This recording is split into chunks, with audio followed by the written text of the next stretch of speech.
شروع اللہ کا نام لے کر جو بڑا مہربان نہایت رحم والا ہے۔ حامیم، اس کتاب کا اتارا جانا اللہ کی طرف سے ہے جو غالب ہے، دانا ہے۔ بے شک آسمانوں اور زمین میں ایمان والوں کے لیے اللہ کی قدرت کی نشانیاں ہیں، اور تمہاری پیدائش میں بھی اور جانوروں میں بھی جن کو وہ پھیلاتا ہے یقین کرنے والوں کے لیے نشانیاں ہیں،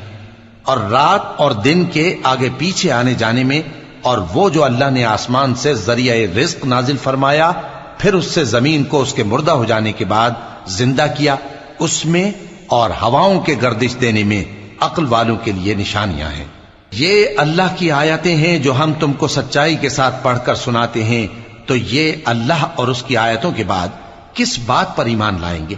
ہر جھوٹے گناہگار پر افسوس ہے کہ اللہ کی آیتیں اس کو پڑھ کر سنائی جاتی ہیں تو ان کو سن تو لیتا ہے، مگر پھر غرور سے ضد کرتا ہے کہ گویا ان کو سنا ہی نہیں۔ سو ایسے شخص کو دکھ دینے والے عذاب کی خوشخبری سنا دو، اور جب ہماری کچھ آیتیں اسے معلوم ہوتی ہیں تو ان کی ہنسی اڑاتا ہے۔ ایسے لوگوں کے لیے ذلیل کرنے والا عذاب ہے، ان کے پیچھے دوزخ ہے، اور جو بھی یہ کرتے رہے کچھ بھی ان کے کام نہ آئے گا، اور نہ وہی کام آئیں گے جن کو انہوں نے اللہ کے سوا معبود بنا رکھا تھا، اور ان کے لیے بڑا عذاب ہے۔ یہ ہدایت کی کتاب ہے، اور جو لوگ اپنے پروردگار کی آیتوں سے انکار کرتے ہیں ان کو سخت قسم کا درد دینے والا عذاب ہوگا۔ اللہ ہی تو ہے جس نے سمندر کو تمہارے قابو میں کر دیا تاکہ اس کے حکم سے اس میں کشتیاں چلیں، اور تاکہ تم اس کے فضل سے معاش تلاش کرو، اور تاکہ شکر کرو۔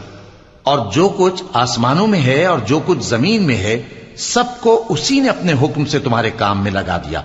جو لوگ غور کرتے ہیں ان کے لیے اس میں قدرت کی نشانیاں